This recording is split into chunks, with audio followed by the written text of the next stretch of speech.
नमस्कार एवरीवन।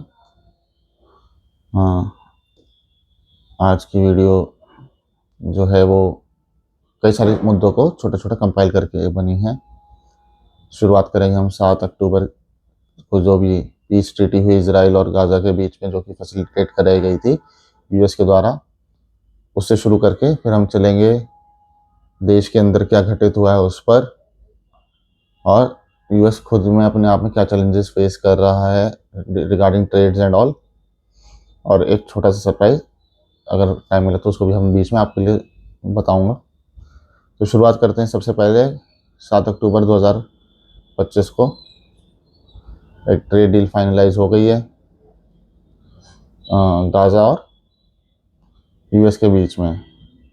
तो उसमें जो ट्रेड डील फाइनलाइज हुई, इसके अंदर जो सबसे मेन चीज़ें निकल के आई है कि इजराइल अपनी फोर्सेस को वापस लेगा और गाज़ा के ऊपर हमास अपना गवर्निंग स्टेटस छोड़ेगा, वो ऑफिशियली उसको गवर्न नहीं करेगा।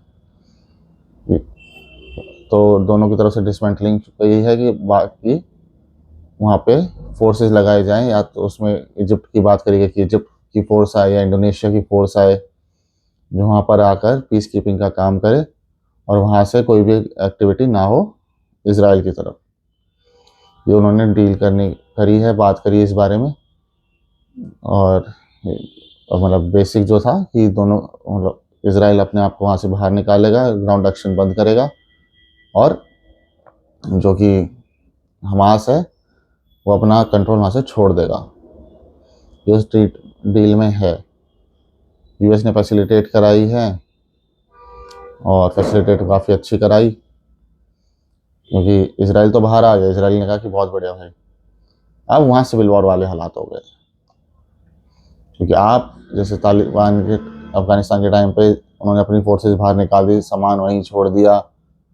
तालिबान ने आगे क्या करे क्या ना करे वो सब कुछ एक उसमें कि अब रूल कौन करेगा, रूल का कोई डिसाइडेड नहीं, बस उठाओ सामान भाग लो वाला हिसाब करके chaos की स्थिति में छोड़ दिया उस पूरे एरिया को। उसके बाद अफगानिस्तान में भी एक तरीके से छोटा सा सिविल वॉर हुआ, और फिर तालिबान पावर में आ गया। अब की बार वो सब कुछ छोड़ दिया, अब वहाँ पे अंदर ही अंदर लड़ाई हो रही है। अब हो क्या रहा है कि जो पूरा एरिया है गाज़ा का, वहाँ पर सबसे ऊपर हमास आता है, लेकिन उसके अलावा भी बहुत सारे छोटे छोटे रीजनल और जैसे गैंग टाइप के अलग अलग पावर्स हैं जो कि हमास को अपोज करते हैं। और ये ऐसा नहीं है कि उनको कोई बहुत ज़्यादा अलग अलग ग्रुप्स हैं। जैसे हमास एक रेडिकल इस्लामिक ग्रुप है, उससे भी ज़्यादा रेडिकल ग्रुप्स जो हैं वो हमास को क्या कहते हैं अपोज करते हैं, और उसके खिलाफ लड़ाई चल रही है। वहाँ पे खुलेआम लड़ाइयाँ हो रही हैं। एटलीस्ट 25 से 30 हमास के जो सिपाही बन के घूम रहे थे उनको मार दिया गया है वापस से। कमाल की बात यह है कि इतने 2 साल की लड़ाई के बाद, इतने सारे कैजुअलिटीज़ होने के बाद, इतने उनको पीछे धकेलने के बाद भी 7 तारीख को ये डिसाइड हुआ, ये वही 2 साल बाद उस बहुत ही बेकार दिन के, तब उनका फेस्टिवल था, उसके फेस्टिवल वाले दिन इन्होंने इसराइल पे अटैक किया था। 2 साल के पूरे ऑपरेशंस के बाद अब इसराइल जब पीछे हटा, तो उसके आज 17 है, तो 10 दिन इनसे शांति, 10-11 दिन इनसे शांति से रहा नहीं गया, और फिर कत्लेआम शुरू कर दिया। वही वाली बात है, रेडिकल आइडियोलॉजी है सलाफिस्ट कि शरिया थोपो और बर्बादी लो, तो चला निकल के क्या आ रहा है, फिर से लड़ाई है, फिर से सब कुछ। और अब मैं ये जानना चाहता हूँ वो वेस्टर्न मीडिया वाले कहाँ हैं जो कहते हैं कि इसराइल की वजह से वहाँ पर लड़ाइयाँ हो रही हैं। इसराइल चला गया ना निकल के वहाँ से, अब कौन किसका गला काट रहा है? जाके वहाँ पे रोक लो अगर इतना वो है तो। पर वही वाली बात है, अब तो मुंह खुलेगा नहीं, क्योंकि अगर अभी मुंह खुलेगा तो फिर ये बात सच आ जाएगी कि किसने किया और क्यों किया, उसका एक्सप्लेनेशन देनी पड़ेगी। और एक्सप्लेनेशन कैसे दे दें? ह्यूमन राइट्स इनको सबके दिखते हैं,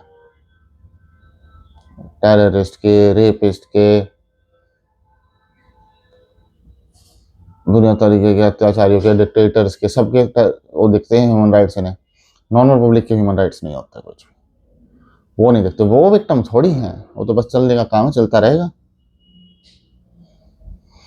और अब मैं जानना चाहता हूँ कहाँ गए वो एनजीओ, कहाँ गए, कहाँ गए ये वेस्टर्न मीडिया के सारे जो गला फाड़ के रोते थे, कहाँ गए वो इंस्टाग्राम पे जो सारा का सारा प्रोपागेंडा चलता था।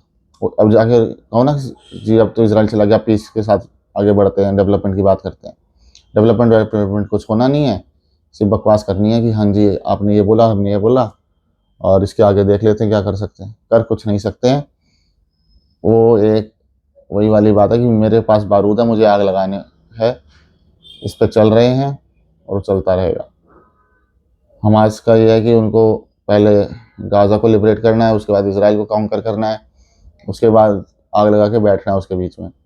जो बाकी है उनको ये है कि गाज़ा में भी आग लगा दो, इसराइल में भी, दुनिया में आग लगा दो, सिर्फ आग लगानी है। तो ये दोनों फोर्सेज आपस में लड़ रही हैं, और मैं तो कहता हूँ बढ़िया है, आपस में लड़के मरो, कोई दिक्कत नहीं। तो ये सुधरना तो है नहीं, ये भी एक मोमेंटरीली पॉज है। जब तक आप गाज़ा को क्लियर आउट नहीं करोगे ये, और वहाँ के जो लोग हैं उनको एक प्रॉपर एक जगह पे यहाँ से स्थानांतरित नहीं करोगे, ये प्रॉपर बॉर्डर में डिमार्केशन आ जाएं, प्रॉपर आपका पॉपुलेशन एक्सचेंज हो तब, और वहाँ पे फिर एक अलग से स्टेट बने और यहाँ पे इसराइल रह जाए, तो टू स्टेट सॉल्यूशन उस तरीके का काम कर सकता है। आप ये बोलो कि भाई गाज़ा और वेस्ट बैंक अलग अलग से पैलेस्टाइन की स्टेट बन जाए और इसराइल बीच में फंस जाए, ये सैंडविच मॉडल तो नहीं चल सकता। और अब चला के कैसे चला लोगे, इतना सा गाज़ा है एक कोने के ऊपर, नीचे की तरफ में इजिप्ट है, इजिप्ट वाले उनको लेने को तैयार नहीं, इसराइल से वो 100% लड़ना चाहते हैं, और उनको लगता है कि वो इधर से इधर एक्सचेंज कर जाएंगे। कैसे कर जाएंगे? इसराइल में भी थे अमन के आशा वाले, उन्होंने कोशिश करके देख ली, बहुत कोशिश करके देख ली, हुआ क्या, सॉल्यूशन तो नहीं निकला। इसराइल ने उनके बच्चों के लिए स्कूल दिए, हेल्थ के अपने हॉस्पिटल्स प्रोवाइड कराए, इलेक्ट्रिसिटी दी, सारा पानी दिया। उन्होंने क्या किया, उन पानी की जो पाइपलाइन थे उनके साथ साथ टनल्स को थी, उन पानी की पाइपलाइन बर्बाद कर दी। अपने इस एरिया गाज़ा के अंदर पूरा पानी की शॉर्टेज रखी। वो पाइपलाइंस के साथ साथ आते आते उन्होंने इसराइल के अंदर तक पाइपलाइंस के और टनल्स का नेटवर्क बना दिया। इसराइल के 40-50 किलोमीटर के अंदर तक इन्होंने टनल्स का नेटवर्क बना रखा है। उसको जब इसराइली उन टनल्स को पाते हैं और उनको गिरा के उनको शट डाउन करते हैं, तो इसराइल के अंदर तक की धरती हिलती है, और इनको लगता है कि ये सब कुछ किसी को पता नहीं चल रहा है। प्रोपेगेंडा अगर आपको आता है तो अगलों के पास भी प्रॉपर प्रूफ्स हैं, और वो जब बोलते हैं फिर आपके पास जवाब देने को कुछ नहीं होता है। अब छाती फाड़ के रोना है वो तो आप कर ही लेते हैं, लड़की औरतों और बच्चों को आगे करके। तो इसराइल का जो अभी 7 तारीख को हुआ है, उसके बाद गाजा में चल रहा है सिर्फ लड़ाई और आतंक। लेकिन हाँ, इसराइल के अंदर बहुत अच्छी एक वो रही है, उनके 20 हॉस्टेजेस वापस आए हैं। 28 बॉडीज देने की बात हुई थी, उसमें से शायद 4 से 10 के बीच में बॉडीज दी गई हैं वापस। उस पर भी अभी भी थोड़ा बहुत ऊपर नीचे चल रहा है, पर 20 हॉस्टेजेस इसराइल वाले खुद मान के चल रहे थे कि शायद 3 या 4 हॉस्टेजेस बचे होंगे, कोई वो वापस आ पाए तो आ पाए, वरना उम्मीद छोड़ चुके थे वो भी। लेकिन इस मामले में मेरे को मानना पड़ेगा कि हाँ, डोनाल्ड ट्रंप ने एक अच्छा काम किया है, proper deal for the benefit of Israeli hostages and for some kind of reconciliation for Israel. उन्होंने निकाल के दी कि आपके हॉस्टेजेस हम निकलवाते हैं वहाँ से। तो 20 हॉस्टेजेस वापस आए हैं, और उसमें भी एक बंदा है जो अभी खबर मिली है, उनकी स्पेशल फोर्सेस का एलीट सोल्जर है, वो तो बाहर बच के आ गया वापस। और अब 2 साल को उसको जैसे रखा गया है जहाँ पे उसको रखा गया, तो स्पेशल फोर्सेस का बंदा, उसने प्रॉपर मैपिंग की होगी। तो अब हमास के लिए एक वेंजेंस, मतलब पर्सनल वेंजेंस के लिए भी एक तैयार है। और मोसाद और इजराइल फोर्सेस के जो स्पेशल ऑफिसर्स होते हैं, ये भूत होते हैं, ये दिखेंगे नहीं। वो बेचारा उस टाइम फंस गया था, अब की बार नहीं फंसेगा। अब और प्रॉपर एक्शन ले के साथ इसराइल अब क्या करेगा वो आने वाला टाइम बताएगा। और गुड लक टू हमास, आपने एक लड़ाई लड़ने की सोची जो आपकी औकात के बहुत ऊपर थी, उसमें आप 2 साल पिटे। अभी आपके पास उनके हॉस्टेजेस थे तो थोड़ा हाथ खींच के रोक रहे थे, अब वो हाथ खींच के रोकेगा नहीं, बस वो फिर फटाफट बजेगा। अब देखते हैं। तो interesting times ahead, very good for Israel. उनके लोग वापस मिले, उनके दिवंगत जो शरीर मिले हैं उनके लिए प्रॉपर उनके रिचुअल्स के हिसाब से कर पाएंगे, और थोड़ी उनकी फैमिलीज को एक क्लोजर मिलेगा। ये अच्छी बात है। यहाँ से हट के फिर आते हैं हम अपने पड़ोस में।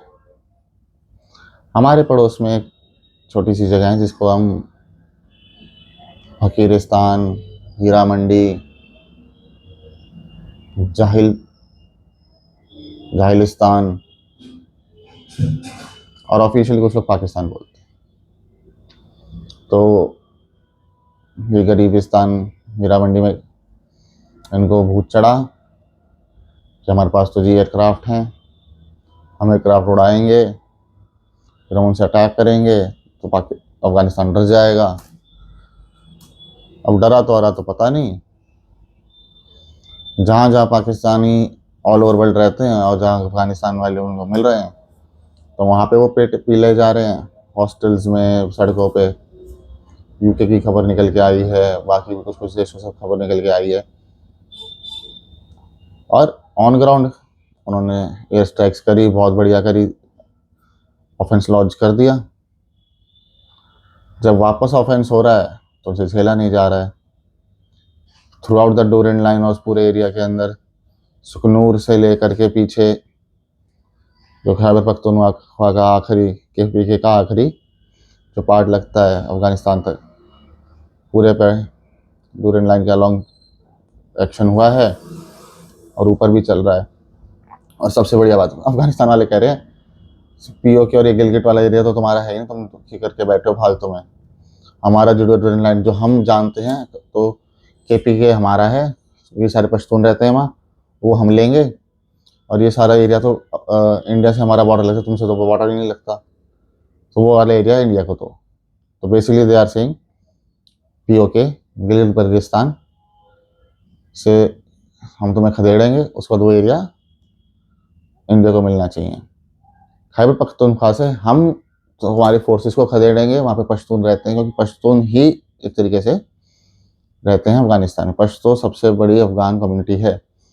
तो जब डोरेंट लाइन बना के इनको आधा को पाकिस्तान और आधे को अफगानिस्तान में फेंक दिया था बाय ब्रिटिशर, ऑलवेज ब्रिटिशर्स, बहुत ज़्यादा समझदार लोग, सबको बांट दो और बर्बादी देखो बैठ के। कोई नहीं, अब तो खुद का देश जल रहा है, मजे आ ही रहोगे। तो अब केपीके वो लेना चाह रहे हैं, और कमाल की बात अब ये सोच, मतलब नॉर्थ से साउथ पे चलेंगे।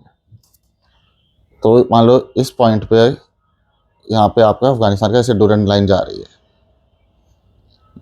तो ये डोरेंट लाइन यहाँ से ऐसे मिलती है, जहाँ पे ये सारा एरिया इधर से आएगा आपका पाकिस्तान ऑक्यूपाइड कश्मीर और गिलगित बल्तिस्तान।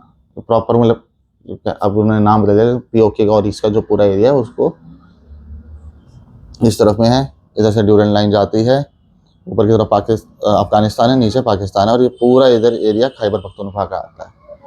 इन दोनों के नीचे आता है पंजाब, उसके नीचे आता है सिंध, और साइड में इस तरफ में आता है बलूचिस्तान। बलूचिस्तान सबसे बड़ा प्रोविंस है पाकिस्तान का, लेकिन अब हमें जो प्रॉपर जानने की जरूरत है, सिंध के नीचे जो लास्ट में आता है वो है कराची, और कराची में सबसे ज़्यादा कराची के अंदर सबसे ज़्यादा पश्तून रह रहे हैं। उसके बाद बलूचिस्तान की जो कैपिटल है वहाँ सबसे वो काफ़ी ज़्यादा तादाद में पश्तून रहते हैं, खैबर पख्तूनख्वा में पश्तून रहते हैं, और पीओके और इसके कुछ कुछ पार्ट्स में भी पश्तून रहते हैं। तो अफगानिस्तान वालों ने सीधा कह दिया कि 10% फोर्सेस पे हमने अटैक किया, तुम्हारे 27-28 निपटा दिए। इनके पास man portable defence air defence systems हैं जो कि अमेरिका छोड़ गया था, तो उससे भी ये बता रहे हैं कि इन्होंने टारगेट किया है हेलीकॉप्टर और एयरक्राफ्ट दोनों को। अब उसमें उन्होंने ये एग्जैक्ट तो शो नहीं किया कि चार, उन्होंने कह रहे हैं कि एक 2 से 4 के बीच में उन्होंने अटैक डाउन करे हैं। और अफगानियों को इस मामले में झूठा नहीं मानना चाहिए। इन्होंने स्कॉर्पियन प्रिंस मिसाइल्स यूज़ करी थी to fight against the helicopter of Soviet, जो कि प्रोवाइड करी गई थी यूएस के द्वारा। तब भी इन्होंने अटैक हेलीकॉप्टर्स और उनको डाउन किया है। और अब की बार भी अगर ये बोल रहे हैं तो इन्होंने कुछ ना कुछ तो किया है, क्योंकि अफगानी आदमी ऐसे झूठ नहीं बोलेगा। अफगानिस्तान एक अलग सोसाइटी है, वहाँ पे काफ़ी रिप्रेशन और अलग से वो हमारे मतलब हमारे स्टैंडर्ड्स के हिसाब से कुछ कुछ लोग कहते हैं कि वहाँ पे औरतों के लिए काफ़ी बंदिशें वगैरह हैं।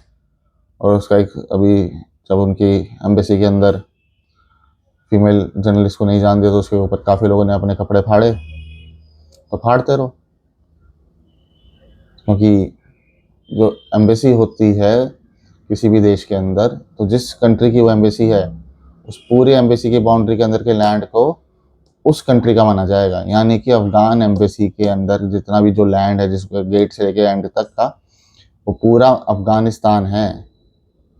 वहाँ पे उनका शासन चलेगा, उनके रूल्स चलेंगे, हम उसके बीच में इंटरफेयर नहीं कर सकते, डिप्लोमेटिक केओस हो जाएगा। और ऐसा हर कंट्री में होता है।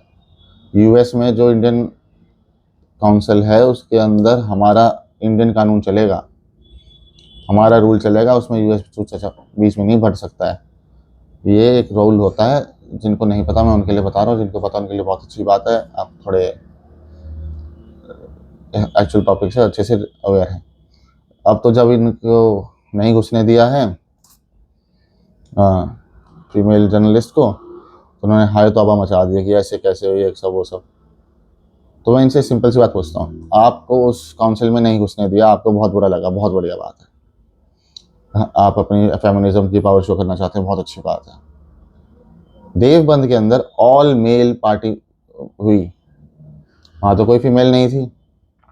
वहाँ से इनको बुला के इनके साथ पार्टी करी गई, क्योंकि तालिबान और देवबंद की आइडियोलॉजी सेम जाती है।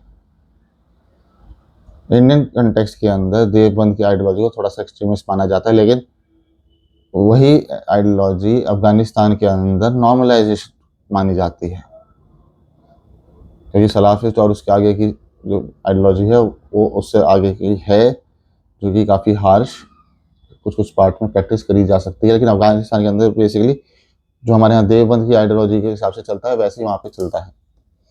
वहाँ की जब फॉरेन मिनिस्टर यहाँ पे आए तो उन्होंने देवबंद के अंदर भी अपना जाके मुलाकात वगैरह करी, तो वहाँ पे इनका फेमिनिज्म कहाँ गया था। वहाँ कहते हैं कि मुस्लिम वुमेन के साथ रिप्रेजेंटेशन शो किया जाए, वहाँ तो मुंह बंद हो गया। पर हाँ, यहाँ पे बहुत चिल्लम चिल्ली करनी है, क्योंकि सेंट्रल गवर्नमेंट को उसके अंदर लेना है।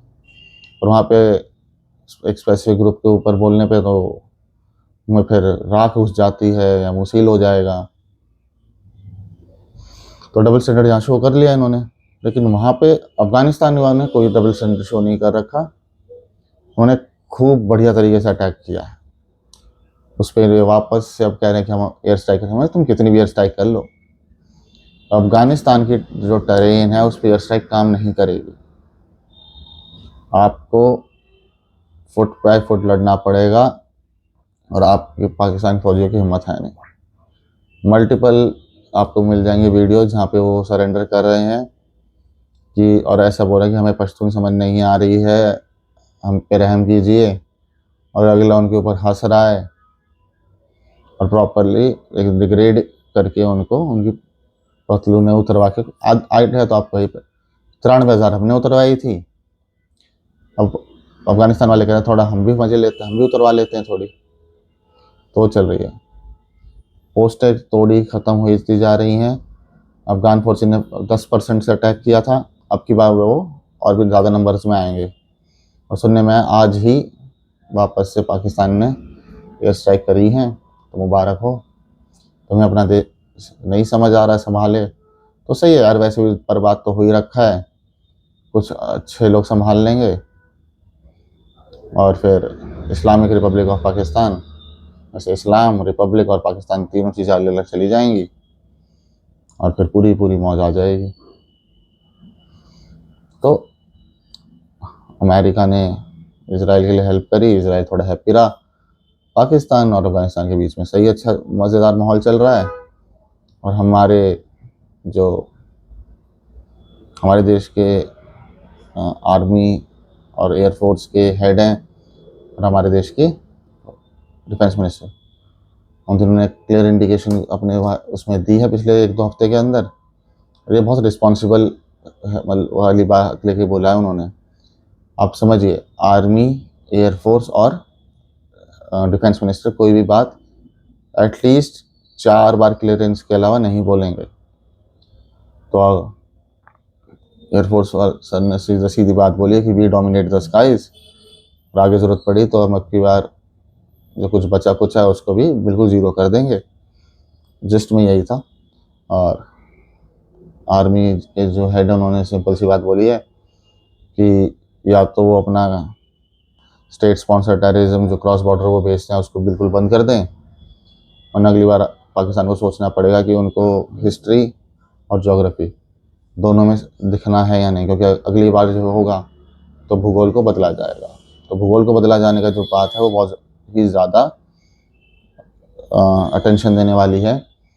कोई भी बहुत आराम से इन चीज़ों को नहीं बोलता है और इंडिया जैसे एक बहुत ही जिम्मेदार देश ये बात क्लियरली तभी बोलेगा जब कुछ बात सामने आई हो और क्लियरेंस के बाद सारी मिनिस्ट्री से, आपका बैकग्राउंड में जो लोग रहते हैं उनसे, आपस में मीटिंग से, सेना से चेक होने के बाद ये बात आप कहीं पे बात करते हैं ऐसे ओपन में, वरना नहीं करते हैं। और डिफेंस मिनिस्टर भी सेम बात बोली, या तो पाकिस्तान सुधर जाए, वरना अब की बार जो होगा उसमें हम रिएक्टिव नहीं प्रोएक्टिव अप्रोच लेंगे।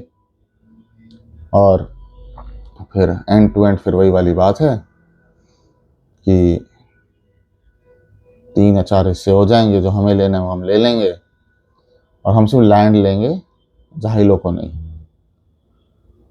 जहाइलों को हमें कोई लेने की ज़रूरत नहीं है। हमारे यहाँ कई सारे भी बचे हुए हैं, पहले उनको थोड़ा सुधार के ठीक किया जाए, उसके बाद ही इनके पागल लोगों को देखा जाएगा। लिया तो बिल्कुल नहीं जाएगा, एक भी पाकिस्तानी को अंदर नहीं लिया जाएगा।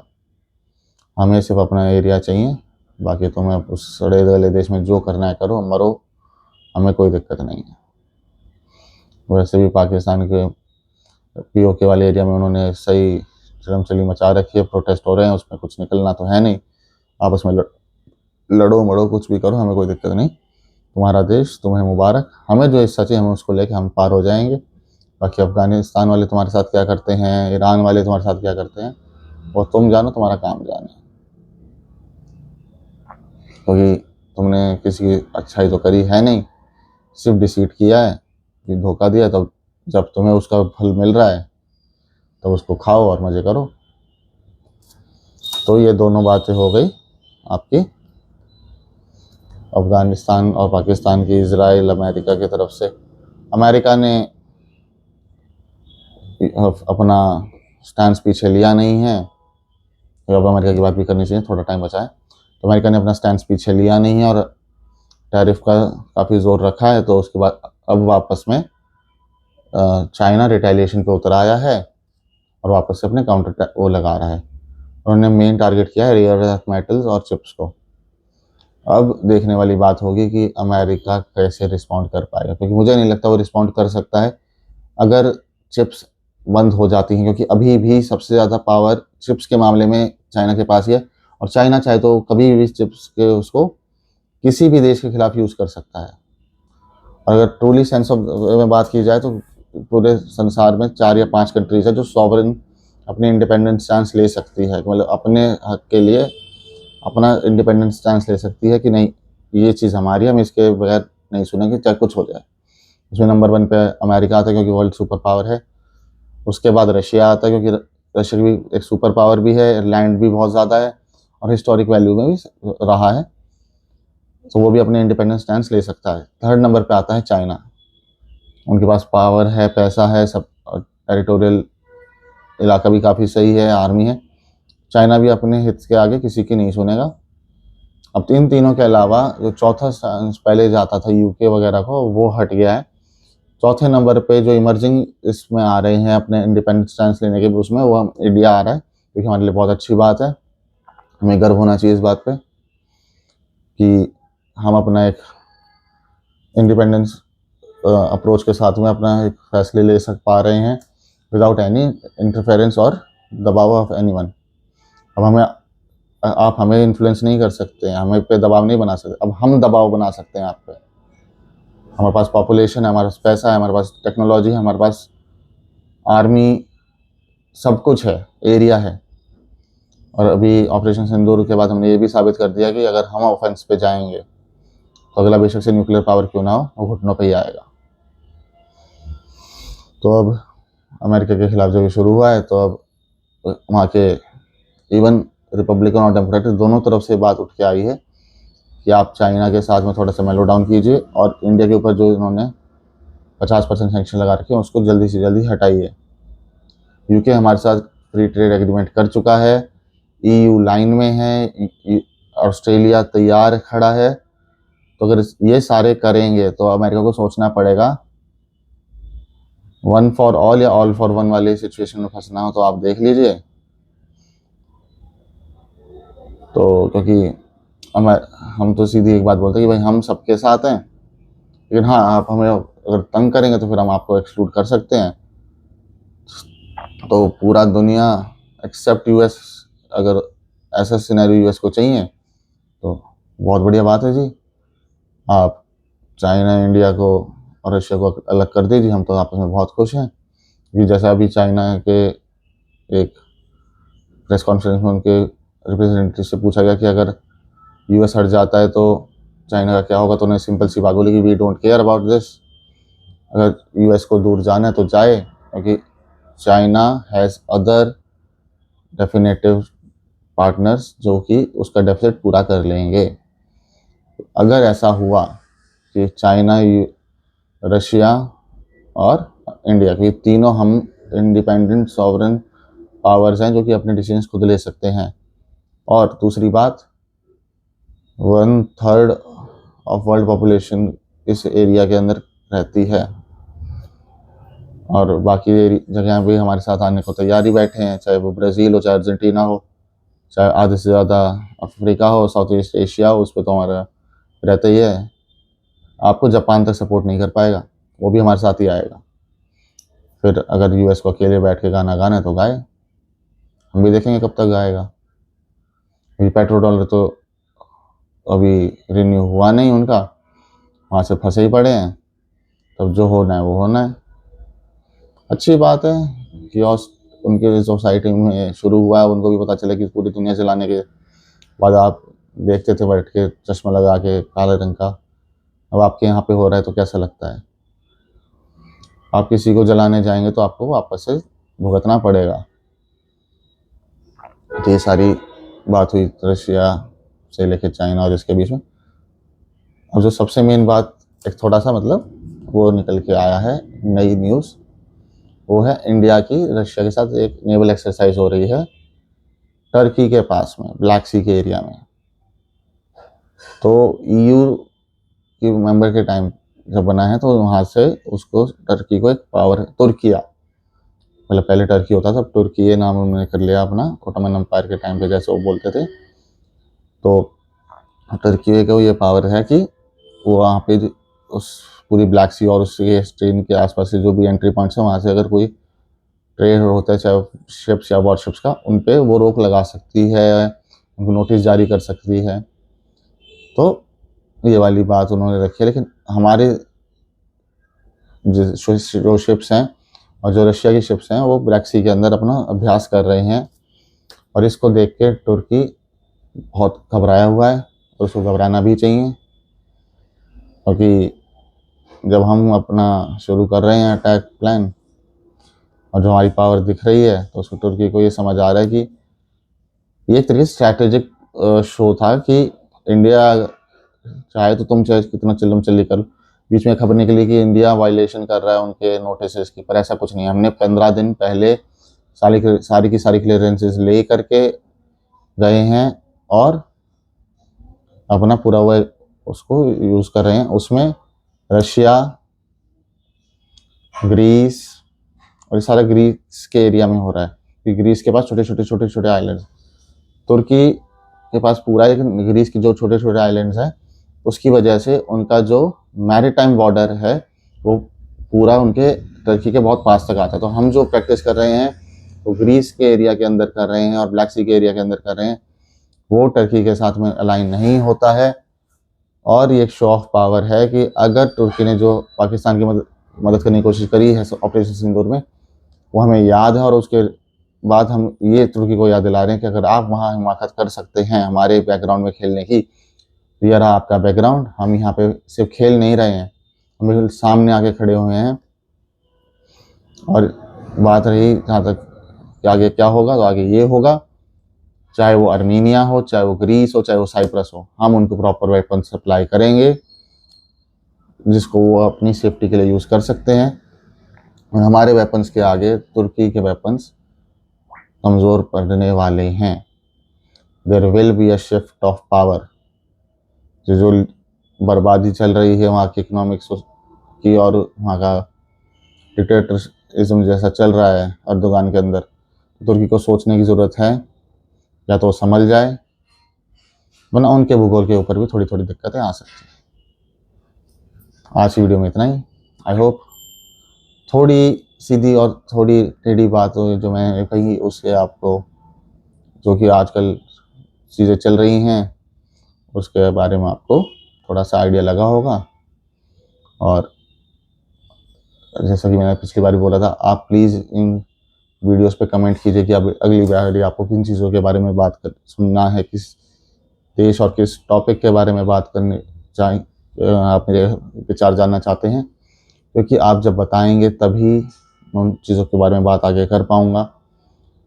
क्योंकि अभी तो मैं अपनी जो मेरे को लगता है, जो मेरे को इंटरेस्ट आता है, मैं उस बारे में बात करता हूँ।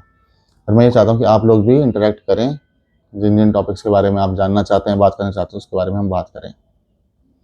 ये पूरी वीडियो आज की इसी बारे में थी। लेकिन हाँ, एक चीज़ जो मुझे फिर से आपको रिमाइंड करानी है, जैसे कि एशिया कप के अंदर हमने इंडिया पाकिस्तान के मैच का बहिष्कार किया था, एक चीज़ जो लोगों के दिमाग सामने नहीं आई, क्योंकि हॉकी बेशक से हमारा नेशनल स्पोर्ट है लेकिन उसको लोग देखते नहीं हैं, तो शेम ऑन हॉकी इंडिया।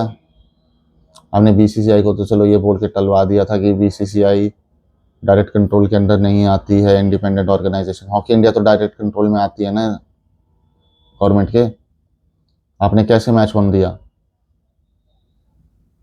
आपने मैच भी होने दिया, वहाँ पे प्लेयर्स को इंटरेक्शन भी हो रही है, झपियाँ हो रही हैं, सब कुछ हो रहा है, कोई वैल्यू नहीं है। आप एक तरफ बिल्कुल राइट चलेंगे, एक तरफ आपको यही नहीं पता आपका राइट हैंड लेफ्ट हैंड के पीछे से कहाँ घूम रहा है। स्टैंड्स क्लियर रखना है ऑल द फॉर्मेट्स में। हद होती है यार, बहुत लोगों का नहीं गया। आपको क्या लगा लोग देखेंगे नहीं, लोग बात नहीं करेंगे? जो हॉकी इंडिया ने ध्यान नहीं दिया और ये जो मैच हुआ है उसके बाद जो पे माहौल चला है, ये बिल्कुल भी सही नहीं है। आपको ज़रूरत क्या है उसके साथ खेलने की?